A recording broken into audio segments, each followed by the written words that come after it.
My name is Gez, by the way, if you don't know me.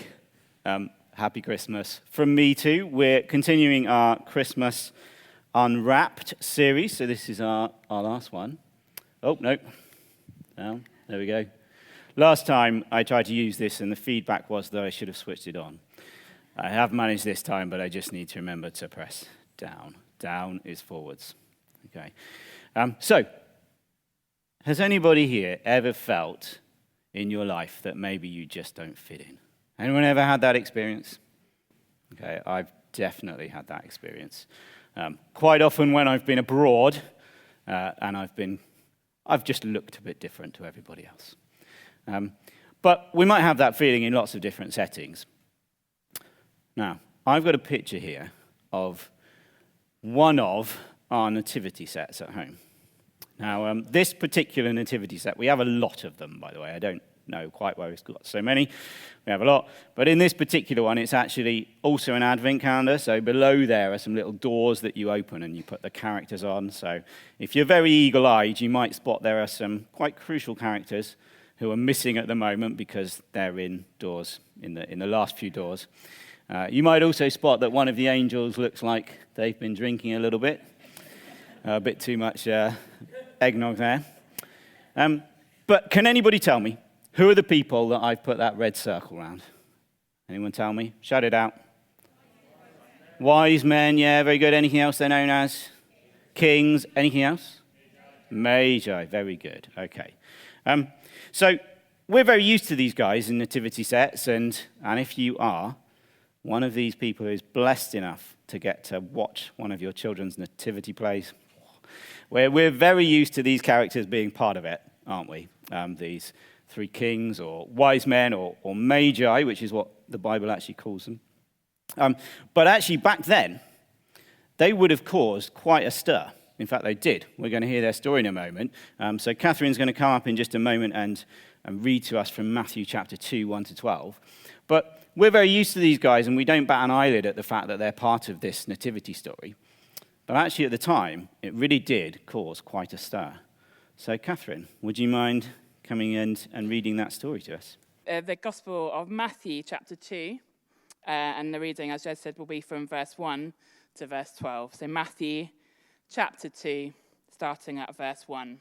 After Jesus was born in Bethlehem in Judea, during the time of King Herod, Magi from the east came to Jerusalem and asked, "Where is the one who has been born King of the Jews? We saw his star in the east and have come to worship him." When King Herod heard this, he was disturbed, and all Jerusalem with him. When he had called together all the people's chief priests and teachers of the law, he asked them where the Christ was to be born. "In Bethlehem, in Judea," they replied, "for this is what the prophet has written. But you, Bethlehem, in the land of Judah, are by no means least among the rulers of Judah. For out of you will come a ruler who will be shepherd of my people Israel." Then Herod called the Magi secretly and found out from them the exact time the star had appeared. He sent them to Bethlehem and said, "Go and make a careful search for the child. As soon as you find him, report to me, so that I too may go and worship him." After they had heard the king, they went on their way, and the star they had seen in the east went ahead of them until it stopped over the place where the child was. When they saw the star, they were overjoyed. On coming to the house, they saw the child with his mother, Mary, and they bowed down and worshipped him. They opened their treasures and presented him with gifts of gold and of incense and of myrrh. And having been warned in a dream not to go back to Herod, they returned to their country by another route. Thank you very much, Catherine. And I would say Catherine's jumper deserves honourable mention. does have both a front and back to it if you get a chance to see it later. Okay. So what we're going to do, we're going to go through this story. We're going to meet the different characters, see what happened. And then at the end, we're then going to think about what Matthew, who wrote this story down for us, what he would like us to do, perhaps in response to it. So, let's press the right button. Oh, no, that was right. Okay, so, verses 1 and 2, we get to meet our main characters here, the Magi. So we get told that Jesus has been born in Bethlehem. And then we get told that Magi from the east came to Jerusalem. And what were they coming to do? They were coming to worship. Now, this actually would have been a very common story at the time, that people would have come from all around the world to worship God in Jerusalem. And it was because quite a few centuries before this, a lot of the Jewish community had been taken into exile. They'd been displaced all around the world. But Jerusalem was still the place that they were supposed to go to worship God. So it would have been very common for people to be coming on what we would call a pilgrimage over to Jerusalem to meet with and worship God. But what wouldn't have happened is for people who weren't Jewish to do that. This would have been very strange.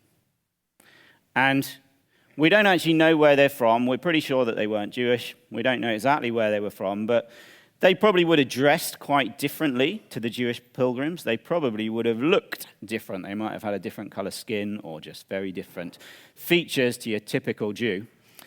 And so they would have looked very different to start with.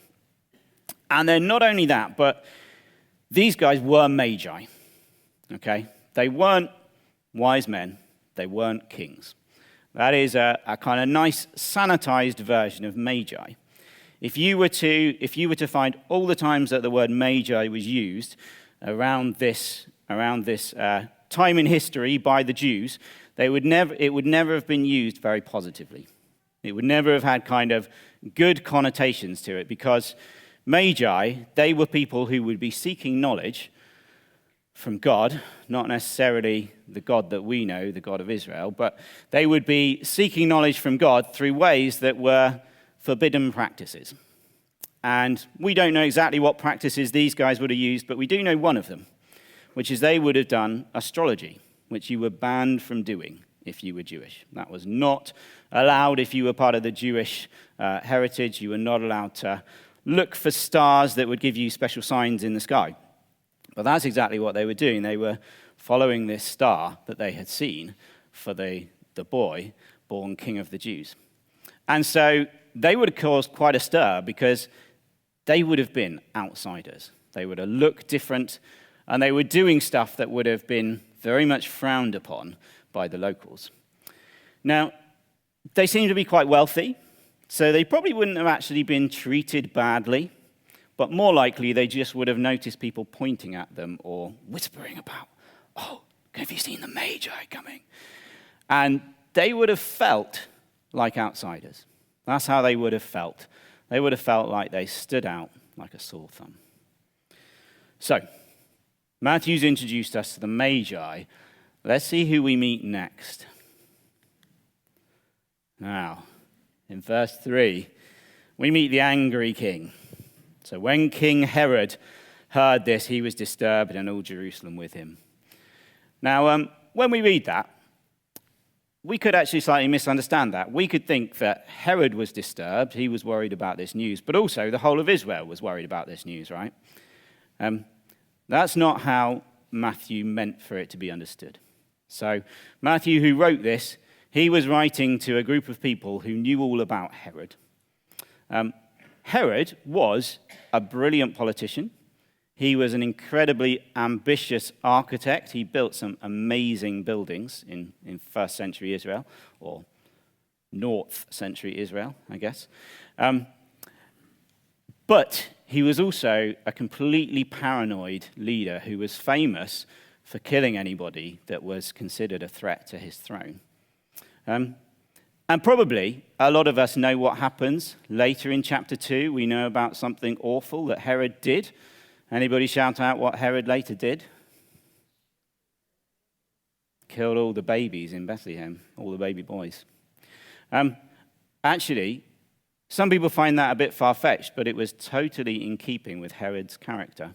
Let me just tell you a little bit about what we know about Herod from outside of the Bible, just to illustrate the fact that he was a paranoid and brutal man that would deal with anybody he considered a threat to his throne. So the first example was his brother-in-law, who was this charismatic priest of some other religion, but was seen as a real threat to Herod's throne. And he strangely drowned at a party that Herod threw. He then decided so that one he was a bit subtle with. People weren't too sure whether he'd done it, but he decided to skip the subtleties. He then had a wife who he was supposed to have been kind of equally obsessed with and fearful of. And he executed her for treason. He then executed 2 of his own sons from that wife, for conspiracy. And possibly the one that is the most Herod of Herod was that when he was on his deathbed, when he was days away from dying, he again executed another of his own sons for being a threat to his throne. And he literally died, I think, 4 days after doing that. So that was Herod. So look, when Matthew wrote this, he wrote it to people who knew what Herod was like. And they knew that when Herod was disturbed, the whole of Israel was disturbed, not because they were worried about this news, but because they were worried, what is this Herod guy going to do? And it was particularly bad because Herod actually should have really understood how these magi felt, because Herod was an outsider too. He was the king, the ruler of a Jewish region, but he himself wasn't actually Jewish. And part of his paranoia was that he never really got accepted as the king. He was always seen as this kind of foreign king. And he would be always trying to prove his Jewishness. And so when the Magi said this in verse 2, they said, "Where is the one who has been born king of the Jews?" That would have been like a trigger phrase for Herod, okay? Because here was someone who was a threat to his throne, and he was not just a threat to the throne, but he was a truly Jewish, born Jewish threat to the throne. And so Herod was this angry king, and from everything we know about him, everyone was worried, thinking, what's he going to do? Because as soon as he heard about this Jesus guy, this threat to his throne, he was determined to get rid of him. So we then go on and meet our next characters in verses 4 to 6. So these are the religious leaders. So Herod, what he did first, when he heard about what was going on, when he heard about these magi, rather than going and talking to them, he called together all the people's chief priests and teachers of the law. So these were the religious leaders.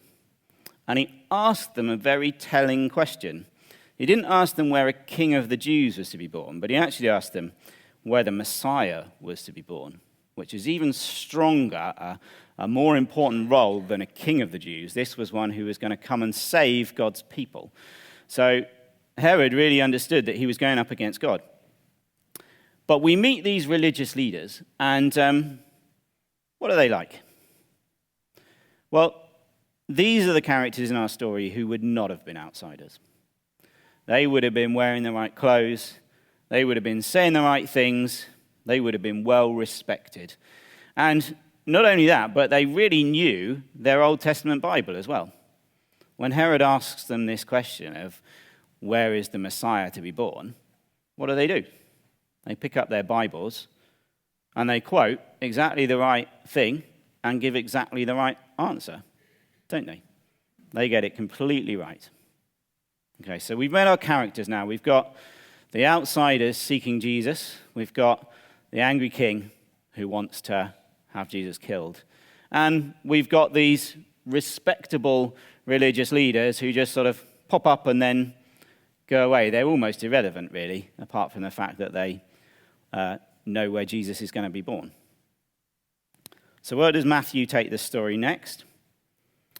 We then have this very shrewd move by Herod. So do you remember I told you he was a political genius. If you notice these conversations, he very much controls the conversation. Here he goes. He meets secretly with the Magi, And at no point does he put the Magi and the religious rooms in a room together and say, hey guys, let's find this king. He's not doing that. He's controlling the conversation. He gets his information from the religious leaders. And then he very carefully plans a trap for the Magi. He tells them, he sends them off in the right direction with the hope that they will lead him to Jesus and he can follow behind and kill Jesus. That's his goal here. So, this is the story. Now, happily, we know that's not what happens. So what does happen? Well, let's see what happens with the Magi. Verses 9 and 10, they find the star, they follow the star until it stops over a place where the child was. And then what? When they saw the star, they were overjoyed. I really like that word, overjoyed. It almost sounds like you've got too much joy, doesn't it? Have you ever thought about that? I've never really thought about that before, but it's almost like you can't keep it all in. It's sort of flowing over like you've poured too much water into a glass and it's spilling over. But they seem to find this joy that our friend David Suchet, or Poirot, was telling us about just before I came up. They find this joy of knowing that they have found Jesus. And before we move on to verses 11 and 12, what I want to do is just pause the story there for a minute and just think about maybe how Matthew would like us to respond to that. I was doing a bit of kind of fact checking, and I find AI tools really helpful. I can ask it questions, and it'll tell me things, and it'll point me to resources, so I can go and just make sure that when I tell you that Herod bumped off lots of his children, that I'm not making it up. Okay, and then spontaneously, it decided, it offered to make a nice little chart of what each of the characters knew and what they did with that knowledge. So I was like, well, go ahead then. And I thought it was brilliant. Apart from its sort of table layout, the headers aren't quite right, but it was so good, I thought, well, I've got to put it up there for us. But so what have we had in this story? We've had these three different sets of characters. So first of all, we've had Herod. Now, I suspect there's not many people in here who really identify with Herod. Hands up if you've ever bumped off 3 of your sons and a wife. No? Oh, 1 or 2 hands there. We'll pop to the police station after. No, none of us identifies with Herod. Not really on the surface, do we? But actually, if you try and drill down to the heart of what Herod was doing here, what was it? He believed in Jesus. He believed in God. He believed that there was a plan for a king that would save his people. But what he feared was the impact that would have on his life. And so he went to whatever lengths he could go to push Jesus away, to get rid of him. And there are lots of us who do that. Now, like I said, probably for most of us, it doesn't involve murdering lots of people. But actually, the desire to squash Jesus, to put him out of our life, is a very common one in our society, and perhaps in some of us. And we'll go to significant lengths, not to ignore God, but to very deliberately push him away, to make him an enemy. And that's what Herod did. And I think Herod's life was not a good life. I don't mean the bad things that he did, but I mean for him. He lived his life always looking over his shoulder, always wondering when someone was going to come and do away with him and take the throne. If instead he'd have gone and sought Jesus and worshipped him, I think his life would have been much better. He feared what he would lose, but actually he could have had something so much better. And instead, he died, paranoid, always looking after his shoulder. And isn't that sad? And I think the point Matthew has for us here is, don't be like Herod. Don't be like Herod. Your life will be much better embracing Jesus, embracing who God is, than trying to squash him and push him away. And you just won't succeed. Herod didn't succeed, and he was more powerful than most of us. So you won't succeed either. So then we got our second group of people not to be like So the religious leaders, they know it all, don't they? They know exactly where Jesus is. They fit in. They're respected. They probably have a nice enough life. But actually, why don't they go and find Jesus? It's because they're just not looking for him. They've got everything there to tell them that Jesus is coming. They even most likely will have heard that the Magi are there, that there's been some sort of event that points that maybe now is the time. But they just don't go. They're just not looking. And actually, I think a lot of us may identify with that. I think a lot of our town of Poole are like that. We're not actively resisting God. We're just not interested. And just like Herod, they never get to experience that joy that Poirot told us about of meeting Jesus. They never get to experience that. They're there for a couple of verses, and then they're irrelevant. And that's just as sad, isn't it? To live your life as if nothing really matters, maybe even having all the knowledge, but not having the desire to do anything about it, not ever wanting to look into who this Jesus is.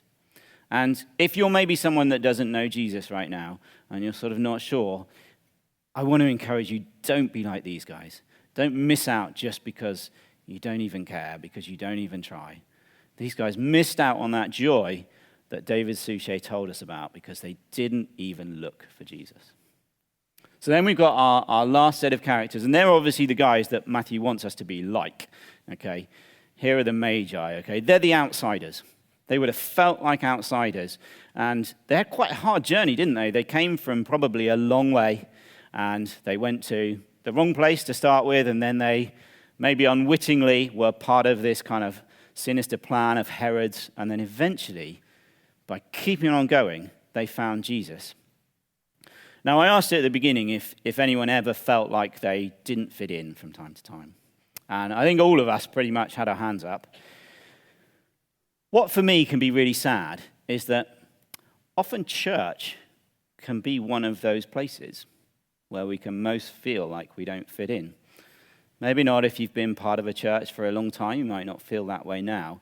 But when you first come along to a church, or even if you're used to church and you try a different church, we can often just feel like we don't fit in. We might not know when to stand and when to sit.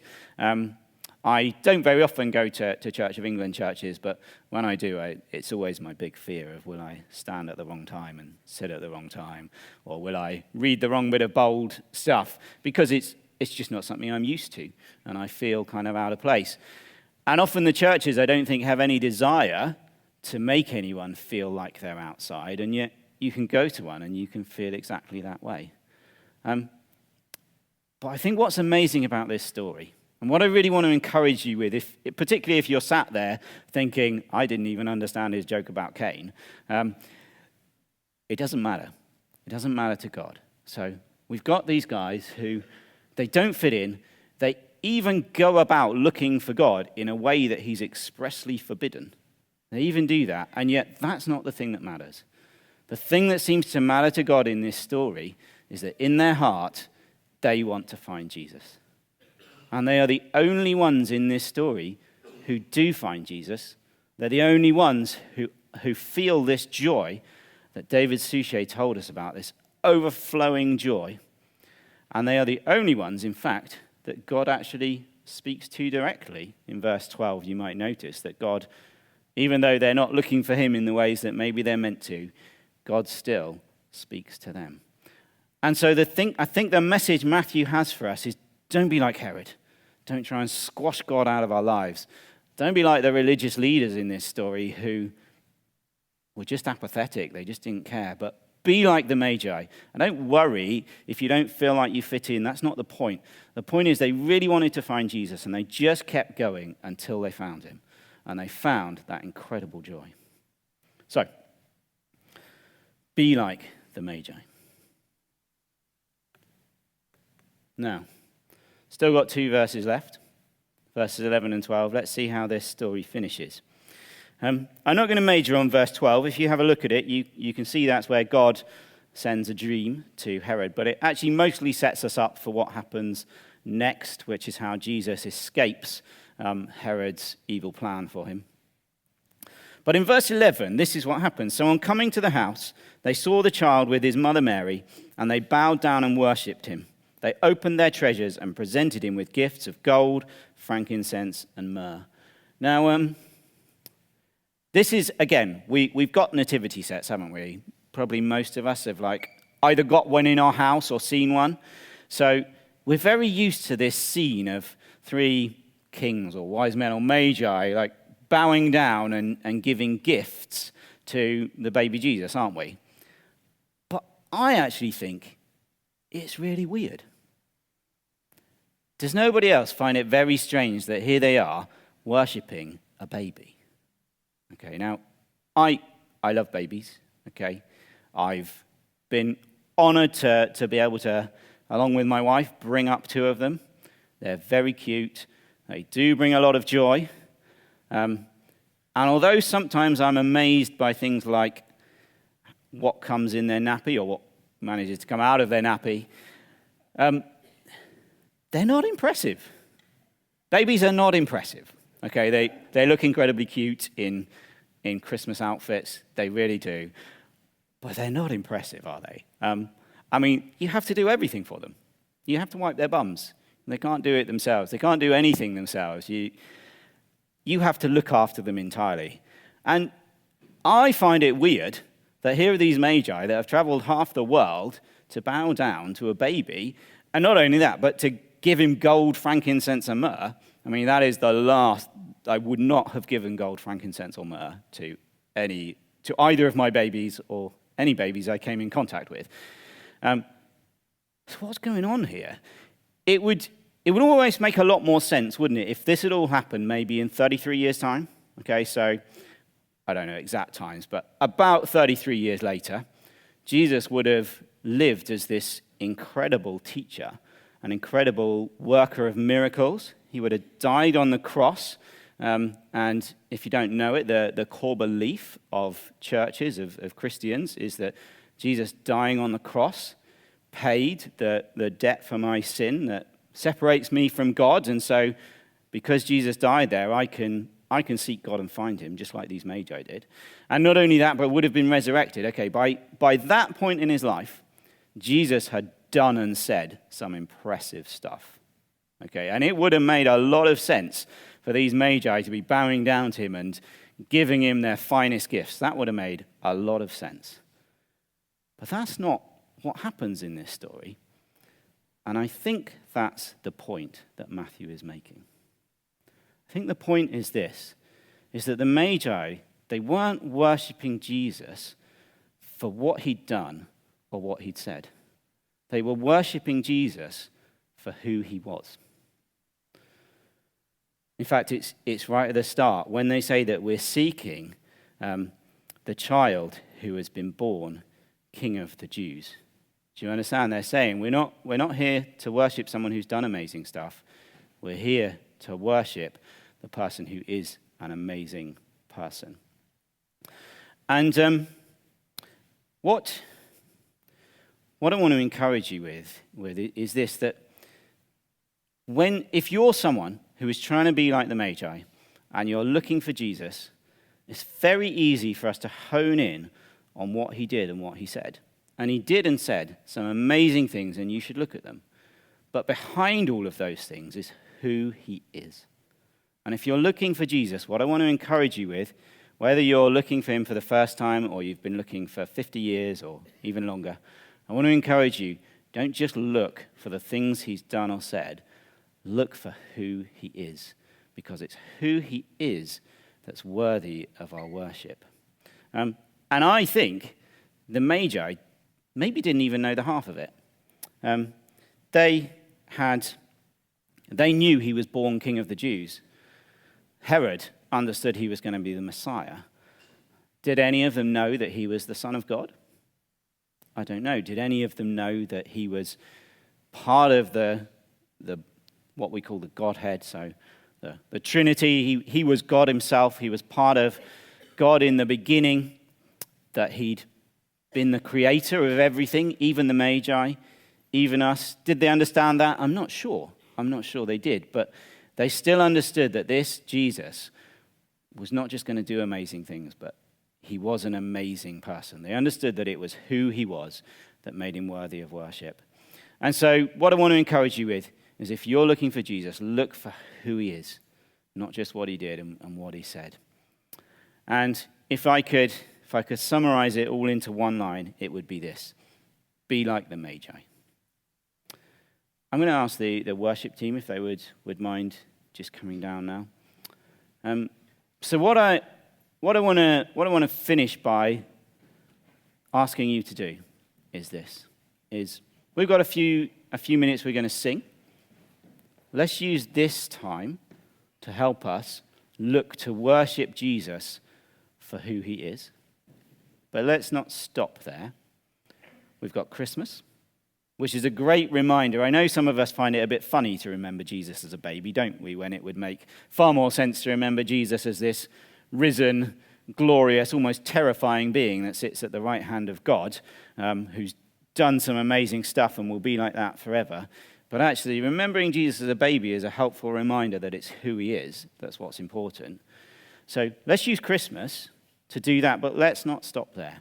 Let's be like the Magi. They came to Jerusalem. They didn't find Jesus straight away. They could have just gone back home, but they didn't stop until they found Jesus and they got that joy that David Suchet told us about. So let's keep on looking for Jesus. Keep on looking for that joy.